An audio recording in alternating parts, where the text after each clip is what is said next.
Hello,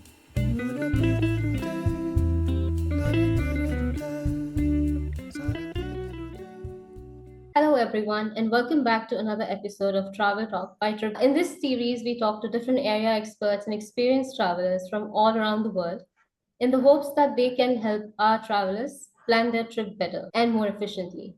My name is Nirja Bhatt, and I'm from Goa. I love to travel, learn about new cultures, taste different foods, talk to different kinds of people, and just enrich my life with more experience. In today's episode, we will be talking about a beautiful hidden gem in Mexico called Balacar.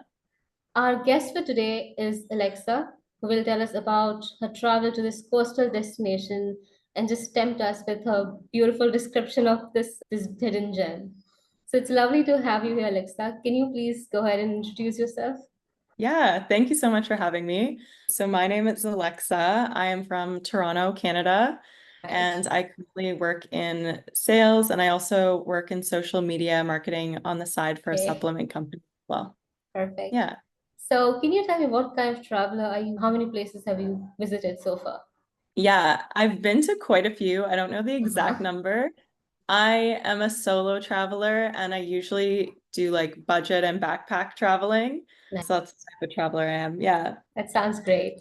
The more budget-friendly a trip is, the better. Yeah, exactly. Also, I wanted to know whether you plan your trip, go wherever your heart takes you. Yeah, I definitely do a lot of planning. Sometimes I do leave it up to my heart. I think for the most part, when I was younger, I was very regimented with planning and I Uh-huh. wanted to stick to a tight itinerary. And as I got older, I just got into more of a flow of letting myself relax a Right. little bit. Yeah, see where the adventure takes me. That sounds perfect. Yeah. So, coming back to your trip to Mexico, can you tell me why you chose the particular location for your trip? Yeah. So I love going to Mexico. I've gone quite a few times in the last few years. Right. Yeah. So I'm from Toronto. It's a very easy destination to get to Mhm. flight-wise. A lot of people here, unfortunately, have a negative connotation about the country and they only will stay on resorts and such. But it is honestly such a beautiful country. There's so much to see and explore. So that's why I was always set on Mexico. I'd love to hear that. Can you tell me how long was your trip and when did you travel there? Yeah, so it's actually a funny story, but I went last November Okay. and I only went over for a weekend. So I couldn't get any more time off of work at the job that I was working at. So I only had a very short amount of time. The flights from Toronto, the quickest and cheapest flights are to Cancun. I didn't want to go to a resort or stay in that area. And I also really didn't want to go to Tulum either. But I had heard really good things about Bacalar. I just decided to see how it would go for a weekend. So I was in Mexico for that trip for a total of about 2.5 days, and I had one full day of travel getting down there. That's great. So you must have Yeah. had a lot to do when you were there. Yes, it was definitely a very condensed but very Right. adventure action-packed trip for sure.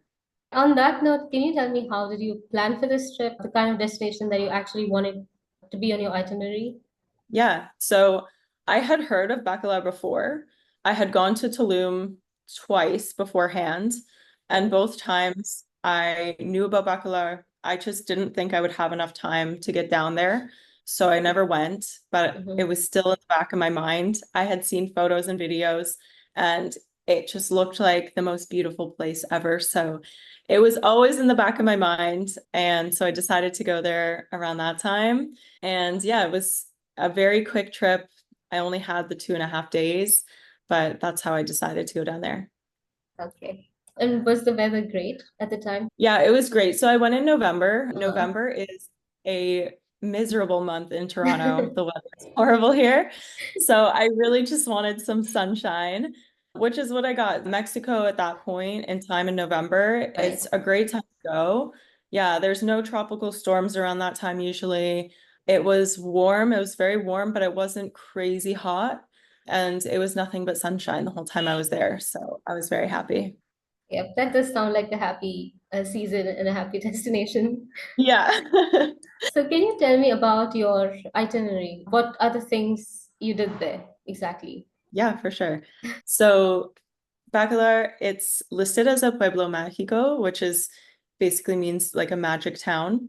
So there's a few of them. Actually, there's quite a lot of them located throughout Mexico. Basically, the Mexican Tourism Board decides on certain towns to list as Pueblo Mágicos as places with cultural richness or historical relevance as well. So I'm also really into nature. Bacalar is located on a freshwater lagoon. Oh. So it's not saltwater, it's not like the beach necessarily. Yeah, so it's called Laguna de los Siete Colores, which is Lagoon of Seven Colors. Wow. So yeah, it gets its nickname as being the Maldives of Mexico because the lagoon is just so beautiful and the water's so calm and crystal clear. So yeah, and as for itinerary, one of the locals I was speaking to my first day there Mhm. that I did a sailboat tour of the lagoon. And I am so thankful that I did that because it was the best boat tours that I've ever done. It only cost about $40 Canadian for tourists. They Okay. took us to different swimming spots throughout the lagoon. Yeah, they took us to some underwater cenotes, which are like caves underwater, like blue Wow. holes in the lagoon. Yeah, and then we also watched the sunset from the boat as well. So it was incredible. And then another thing that I did there, which Bacalar is really well known for, is called Los Rapidos. So it's basically nature's lazy river. It Okay. is just the most beautiful, yeah, it's the most beautiful river system throughout the mangroves, and you can basically just float down the river. And it is rapids, but it's not anything that's too crazy. It's quite a gentle river. You can just let yourself float. And I also made some friends, and they took me to a really amazing Argentinian restaurant called Aguacate. So we had really good steaks, and it was a good atmosphere. And I tried my first ever blood sausage. I wasn't a huge fan of that. Yeah, was not a big fan of that. But there was also like something that I ate. I didn't know what it was at the time, but it was basically the meat that's around a cow's heart. And it was quite good. So yeah, I was surprised with that one. It was really delicious. Yeah. And there's also going back into food, there's really amazing street food vendors as well. And they usually set up shop at night. So you can get really incredible food. Yeah. And I would also recommend there's people selling like mango and jicama on the street, and they usually put tahini on it, which is like a chili powder. Hmm. So I would highly recommend everybody try that as well because those are two products that are very local to the area. That sounds like a very relaxing trip. I'm not gonna lie, I'm Yeah. very envious of you right now. Coming back to your sailboat experience, can you tell me more about that? Yeah. So it was 3 hours long in total. Honestly, I don't remember the tour company that I went with, but there's a lot of different companies that will do them. Hmm. The one that I did leave from, it left from a hotel called Casa China, which was a little bit further south out of the main town of Bacalar. So it was 3 hours long. They took us to various swimming points and scenic points too. There's the deepest part of the lagoon, the deepest cenote. So they took us there as well. You can't swim in that area, unfortunately. I think there was a few accidents that had happened, so they closed it off for swimming. But it was definitely just that was such a highlight of my trip. It was amazing to see the town from the water's perspective as well. And I just couldn't get over how blue and clear this water was. It was incredible. I can I've imagine. never seen anything like that. Yeah, especially having it be freshwater. It was just incredible. The sunset must have been to kill for. Yeah. Okay. Can you tell me more about these cenotes? What did you exactly do there? Were you just sailing the whole time, or I know you didn't get the chance to swim there, unfortunately, but what exactly did you do there? What was the attraction there? Yeah. So basically, this area of Mexico, cenotes are very famous. Uh-huh. So all throughout the state, the whole state of Quintana Roo, there's so many different cenotes, and they're all very unique in their own way. So the ones that made this particular cenote so unique is the fact that it was in the lagoon. So if you're looking from the lagoon, basically you just see a layer of light blue clear Wow. water, and then it just immediately gets dark. But yeah, I don't know if you're familiar with the blue holes in Belize, but it's very similar looking to that. So it was quite incredible. The cenotes I've gone to before were always more of the cave systems that were Right. above ground and you go into them. Mhm. So it was really neat to see this one from the water as well. Great. And about the sailboat, and would you say it's kid friendly? I would say it is kid friendly. Reason being is, so I was on the sailboat with myself, and then there was a family with me as well. Okay. It was two parents and their kids, but the kids were older. They were Mm-hmm. probably like 20s, 30s. But I would say it is kid friendly just because all of the places that they take you to swim are really shallow. So you never have to worry about anything. They give you life jackets and things like that. Okay. So I would say it's definitely kid friendly. Right. Yeah. And that's good to hear. Yeah. Okay. Mexico as a whole is known for its nightlife. So did you get the chance to experience that while you were there? Honestly, not too much. So that trip in particular, I wasn't really there to do any like partying or anything. I really Right. just wanted to go see the lagoons. I would say like Mexico City is great for nightlife, maybe Oaxaca City as well. But yeah, so that trip in particular, I didn't really experience much nightlife, but I know that there are little places that will have parties. I'm not too sure how late they go. It was quite a sleepy little town. It was definitely a lot quieter. It wasn't crazy like Playa del Carmen or anything like that. Yeah, I would say if you're there, or I wouldn't recommend to go there if you want to party or do anything like that. Okay. That's a good perspective. Yeah. It's pretty difficult to believe that like, Mexico has these tiny little crooks and places where you can just relax and just look at the lagoon. So it's nice. It's a nice place to go to. Yeah, it's beautiful. I just have one more question about attraction. After that, we can move on to another topic. If you were there for a longer period of time, what would be the places you would have put on your itinerary? This is more theoretical, but Yeah, I would say so. I have thought about this. I would say I would go back to all the other places that I like went to. I would do a boat tour again for sure. I would say if I were to go back or when I go back, I right, would like to rent a car this time. I think it would be way easier to have a car. So the town itself, everything's close, but if you want to go out to any of the other destinations, you do need a car to get around. It's a bit easier that right. way. Yeah, I would say there's some other towns a little bit further south. I think it's called Shulha is one of the Mm-hmm. towns. And again, it's just another quiet town on its own little lagoon there. So I would definitely head down to that area and maybe down to a town called Chetumal, which is like right on the border of Belize. That's the Right. furthest south in Mexico. Yeah.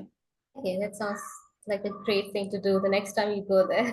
I Yeah. have a question about your accommodation. So can you tell me where you lived throughout your trip to, Yeah, so I stayed at an eco hotel. I okay, found it on Hostel World.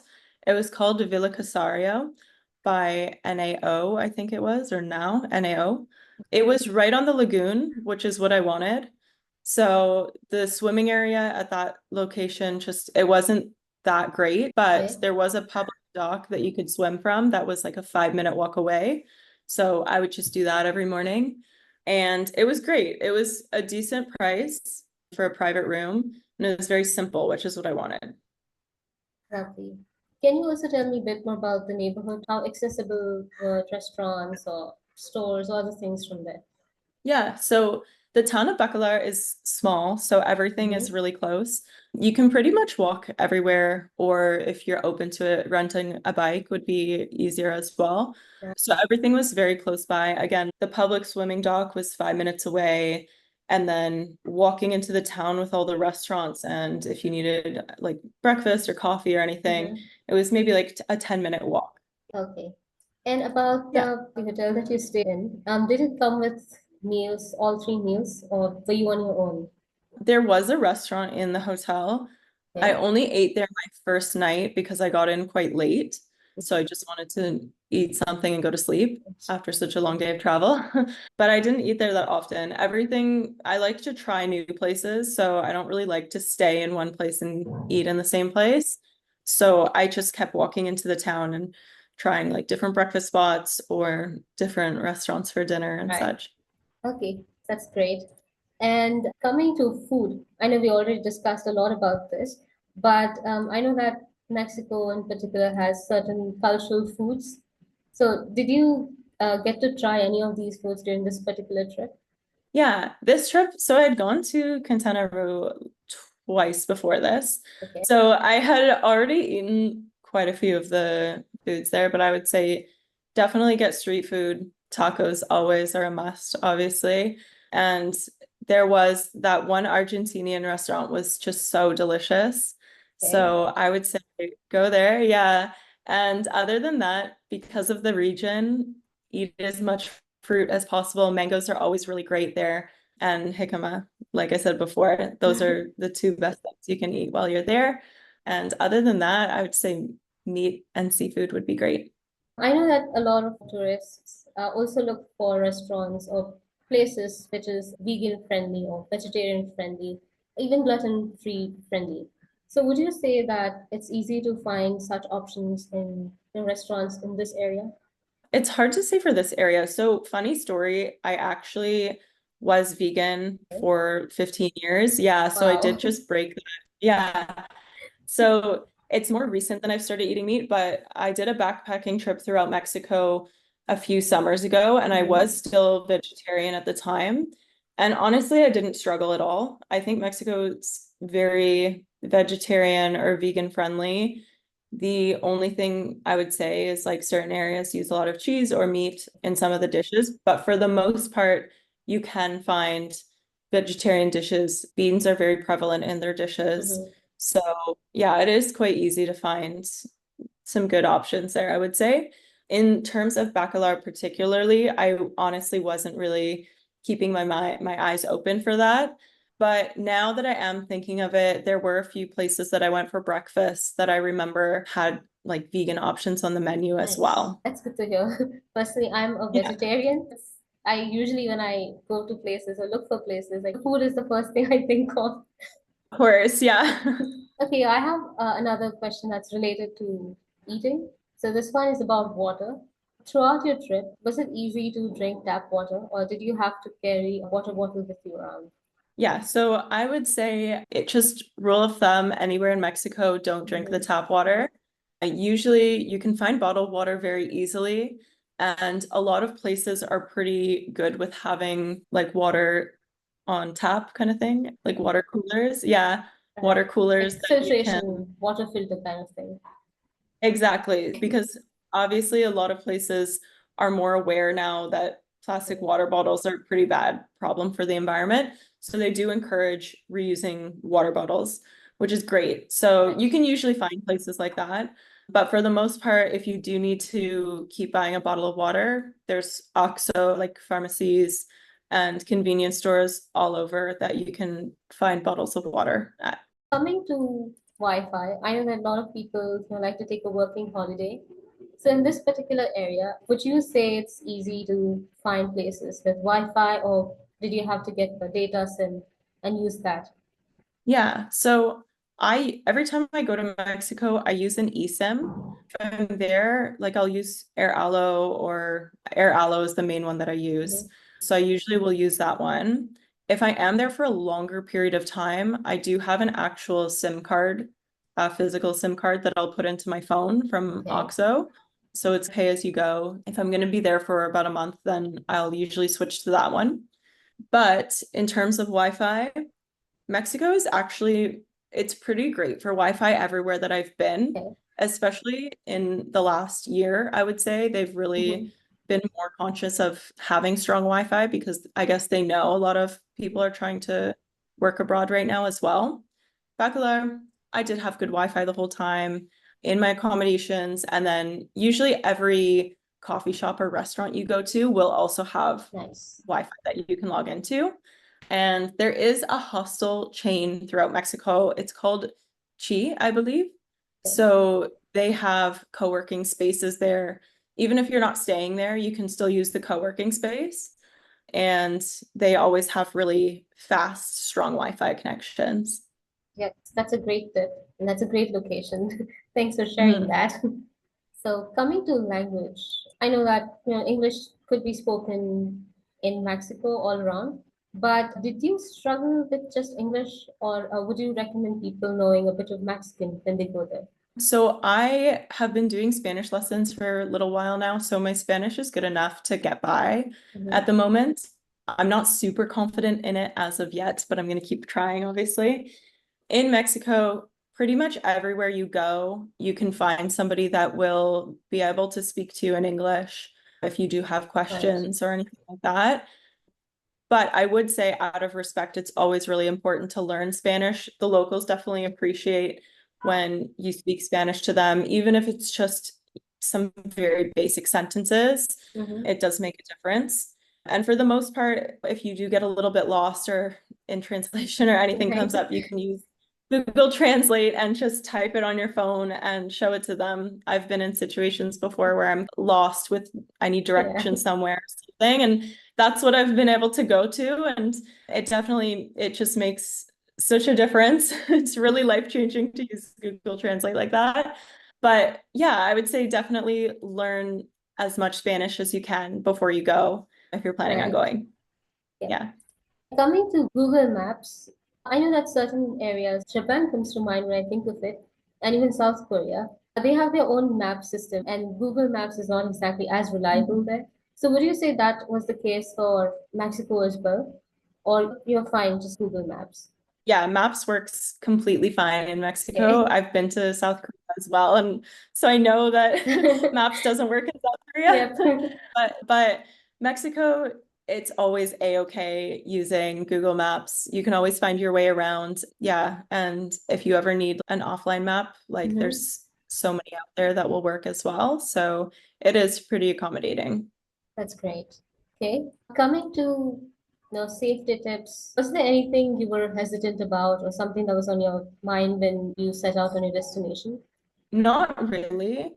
Like I said, I've gone to Mexico quite a few times, like throughout the country, many times before. So I wasn't really scared. I would say the main thing to look out for in any Latin country really is just be mindful of your surroundings. Unfortunately, obviously, there's petty theft that happens and Hmm. things like that in certain places. Bacalar in particular, though, is very safe. I honestly wouldn't worry about anything there. Just be mindful, but for the most part, don't walk around holding, if you have an iPhone, don't walk around Okay. holding your phone out on the street and things like that. And yeah, I would say that's more so in the cities though. Mhm. And just try not to wear like super flashy jewelry or anything like that.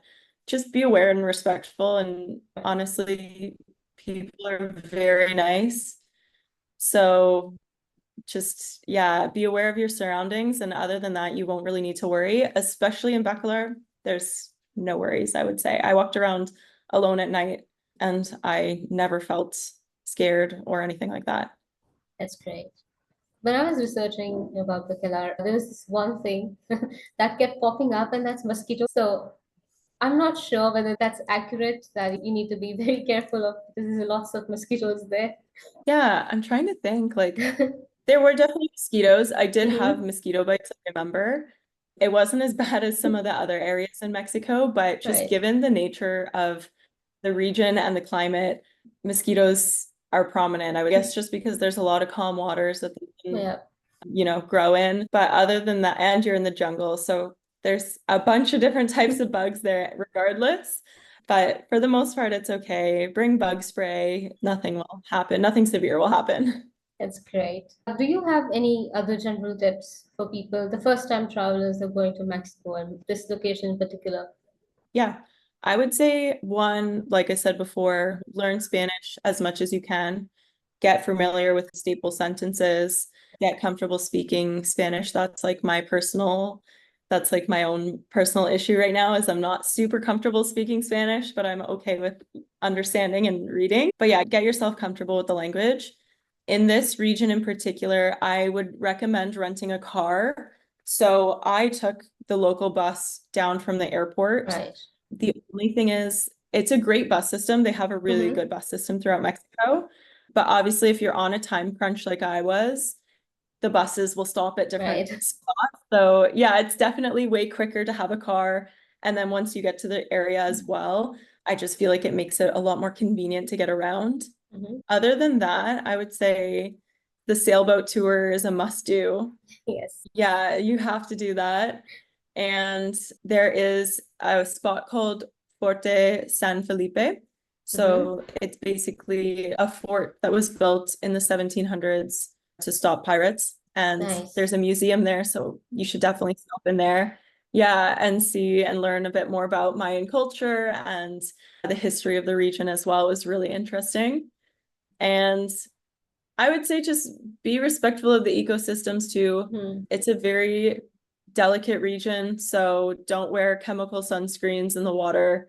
Be respectful of the environment always, but Right. especially in this area. Yeah, I feel like a lot of places will boom with tourism very fast, and it takes a huge toll, unfortunately. Mm-hmm. So it's important to be really mindful when you're there. Just be a respectful tourist. So yeah, those would be my top tips, and just be open to eating street food. Basically, my last one. Those were great sets of tips. I was very fascinated with when you said that about the fort. So, can you tell me a bit more about that? I don't think we touched on any cultural aspect of this region. Yeah, from what I can remember, it was built in the 1700s. It was to stop pirates coming in, I believe, from Belize, but there's a lot of Mayan culture in that particular region as well. So there's a whole museum inside the fort, and the fort is very incredible as well. The structure of it is amazing. So Wow. it's really great. Yeah, so if you get up to the top level of it, you can see out into the lagoon. And that was a beautiful view of the lagoon from up there. You really see the different dynamics and the changes in the colors of the water Mm. and everything from up there. And then inside the fort, they have a museum just with everything about Mayan culture for the region and things like that. So it's quite interesting to go in there and read all about it. It does sound interesting. It also sounds like a great place to see the sunset or the sunrise if you're an early riser. Yeah, they don't open it. I think it opens later in the day, so you wouldn't be able to see sunrise from there, unfortunately, but it Oh, probably would okay. be a great spot. Yeah. If you go further south, outside of the town of Bacalar, there's a bunch of areas. Basically, all the hotels there are right on the lagoon, and they have the best view of the lagoon from that area. The hotels there are a bit more expensive, Mm. but you're paying for the view. It's basically like my background right here is what that view Nice. was. I would say if you're looking for a good sunset or sunrise spot, then maybe stay down there. Are there any other cultural places they can think of in and around the area that the tourists would love to go? I would say Bacalar is probably, I think that's the only Pueblo Mexico in that region, if I'm not mistaken. I Okay. haven't really looked that deep into that. So don't quote me on that. But I would say if you're looking for culture, if you go to the next state over, which is Yucatan, then there's a Okay. town called Merida, which is beautiful. I haven't gone, but that's definitely very high on my list. There's a few different Pueblo Mexicos like in Quintana Roo, but Merida would be the biggest main city there to visit. And other than that, in the country of Mexico, Mm-hmm. the state of Oaxaca is absolutely incredible for culture and for tourism. So I would Okay. say throw that on your bucket Mm-hmm. list for sure. Yeah. And speaking of views, from where you stayed, did you have any nice views from there? Yeah, it had a really nice view of the lagoon. Again, it was right on the water. It Right. was a little bit more closed off though, so you couldn't quite swim in that area, but you did have a very nice view. You could see the water, and then both sides were basically just jungle. So it was really neat. The bathrooms of the accommodations, they didn't have glass windows or anything. It was just screens. Okay. So you really felt like you were outside. I definitely felt like I was showering in the middle of the jungle. You just hear all the noises from outside. So yeah, it was definitely a very beautiful view from there as well. That does sound lovely, but at night, did you have any starlit sky beneath you? Yes, yeah, there definitely were very clear skies when I was there. I guess the weather was just so good. Because the area is so small, there's not a lot of light pollution either. Yes. So you can really see like all the stars. It's very clear at night. That's what I was thinking about because such a small town would probably not have as much light pollution. So that's lovely to Yeah. hear for those who like stargaze. I have another question regarding your travel, the mode of travel specifically. So you said you traveled by bus. If you remember, can you tell us how affordable it was? Yeah. I don't really remember the exact price. Worries. I feel like I probably paid maybe like $30 Canadian for both ways, I want to say, or it might have been like Mm-hmm. 40 if I'm not mistaken. But I took the ADO or ADO bus. They are a bus system that goes all throughout Mexico. Okay. It is always very good, great service, and it's a very great bus system, to be honest. They have it set up to stop in different ways. So the one that I took, it stopped in Tulum for an hour, I believe. So I just basically went out and grabbed lunch and then got back to the bus and then drove rest of the way back down to Bacalar. And then on the way back, I had made some friends. One of them lived in Tulum or like in a town kind of outside of Tulum. Mhm. So she just dropped me off at the bus station in Tulum and I took the bus the rest of the way there to the airport. Sounds great. Sounds very affordable as well. And there was also the Yeah, definitely. recurring, yeah, there was also the recurring theme of when I researched into this place that compared to rest of the Mexico, it could be more affordable to some travelers. Would you put any merit to this? Yeah, I would say it's definitely more affordable. There are areas in Mexico that are like definitely way more Mhm. affordable than this. I think just given the fact that it's close to Tulum, I think, and Playa del Carmen and Right. those types of areas, that's probably why it's a little bit more expensive than other areas of Mexico. But for the state, I would definitely say it is a very affordable destination. So I think it just hasn't really Right. popped up yet with all the tourism boom. So things are still a little bit more affordable. That's great. So let's just consolidate your entire trip. Can you tell me about your overall experience and what you were expecting when you went there? And did it stay true to expectation? Yeah, I would say when I was planning on going there, I didn't have very high expectations and I Okay. was only going for 2 days, 2.5 days. Right. So I wasn't sure if that would even be enough time or if I would feel like I needed to go back and see more things or if I missed out on anything. But honestly, the way that I did everything, I think the 2.5 days was perfect. I got to see everything I wanted to see. Yeah, so I would say my overall experience, I was very pleasantly surprised. Lagoon was just beautiful. That was my Right. favorite part of the entire trip. Yeah, the water was just so incredible. And again, like I said this before, but having it be freshwater was just so interesting and unique to Mm-hmm. me. And just I just couldn't believe that something was like this anywhere in the world. And it is slightly different than the other areas, like in Tulum, for example. Right. So it was just nice. It was very quiet. People are always friendly, but people were very friendly in Bacalar as well. And yeah, it was just so incredible. I was so happy that I took the leap and decided to do it. I'm glad it worked out for you. And it also feels like a nice place where you just want to kick back and just see a bit of a life, the local life. So I think it's a great destination. And as you said, I'm sure it will see more growth. I think with this, we have Yeah, probably covered a lot about your trip. But is there anything I haven't specifically asked you about that you think people should know? I don't think so. Honestly, I would just say the important thing there is rent a car so that you Mm-hmm. can easily get around to some of the surrounding areas. There's quite a few beautiful destinations just outside of the town. It's way easier to get there if you have a car, definitely. I was fortunate enough that the friends that I made, they had a car, so they just invited me along with them Okay. to we wanted to go to the same spots, which was great. And yeah, there's a lot of biodiversity. So definitely go check it out. There's also another region close by called Mhm. Sian Can, which is a biosphere. And I would Wow. say if you have time, go there and check that out as well. Yeah, and go further south into some of the different towns. Yeah, it's such a unique destination. And I think it's great for budget travelers, for backpackers, solo travelers, being a Right. solo female. Like, again, Yes. I had no worries there. No, I never felt weary of anything. And I would also say it is a good destination for couples as well. You can either do some sort of backpacking trip and stay at a hostel or something like that. But if you Sounds go great. a little bit outside of the town, yeah, there's some really beautiful hotels that you can stay at as well with a significant other. That would be a beautiful trip. Yeah, I think we covered a lot of your entire trip very comprehensively. And I think this has given our viewers a lot of ideas about the kind of destination and the kind of things they can expect here. And do you have any other destination on your mind where you're going to go next now?